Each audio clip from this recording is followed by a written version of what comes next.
বেড়া বকরি ছেড়ে দিয়ে লক্ষ্য রাখো, আমার নবী বেড়া বকরি দুম্বা ছেড়ে দিয়ে ঘুমায়া থাকে। লোকেরা আইসা খবর দেয়, খাদিজা গো এমন রাখাল রাখছো, বেড়া বকরি দুম্বার দিকে খবর নাই, ঘুমায়া থাকে। তাই নাকি? মা খাদিজা একদিন রওনা হলেন, দেখি কি করে ঘুমাই। যাইয়া দেখে বেড়া বকরি দুম্বা ছেড়ে দিয়ে আমার আপনার নবী ঘুমিয়েছে।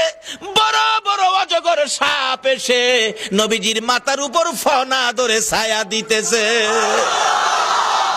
খাদিজা বলেন, না না, এই রাখালের বকরি জংলার বাগে নিবে না। খাদিজা বাড়ির দিকে যায় আর ফিরা ফিরা চায়, এটা কেমন রাখাল রে? এই রাখাল তো সাধারণ কোনো মানুষ নয়। খাদিজা চিনে ফেলেছে। বেড়া বকরি দুম্বা নিয়ে বাড়িতে আসতে বলো আমার রাখালকে। আমার নবী দুপুর বেলায় বেড়া বকরি দুম্বা নিয়ে বাড়িতে রওনা হলে খাদিজা বাংলা রুমে বসে বসে দেখে, এটা কেমন রাখাল রে? যে রাখাল রৌদ্রের মধ্যে আসতেছিল, আকাশের মেঘের টুকরা এসে রাখালের উপর ছায়া দেয়।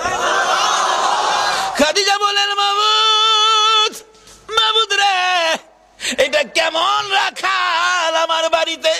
নিশ্চয়ই উনি সাধারণ কোনো মানুষ নয়, নিশ্চয়ই কোনো মহামানব হবে। আসেন, আর বেড়া বকরি দুম্বা আপনাকে চড়াইতে হবে না, শুধু এই জায়গার মধ্যে 2 ঘন্টার ওয়াজ। এই জায়গায় কি ঘটনা ঘটেছে? আজকে এই নবীর চিনি না, যারা চিনেছে তাদের জীবন ধন্য হয়েছে। বলুন খাদিজা, এই নবী চিনে জীবন ধন্য হয়েছে কিনা?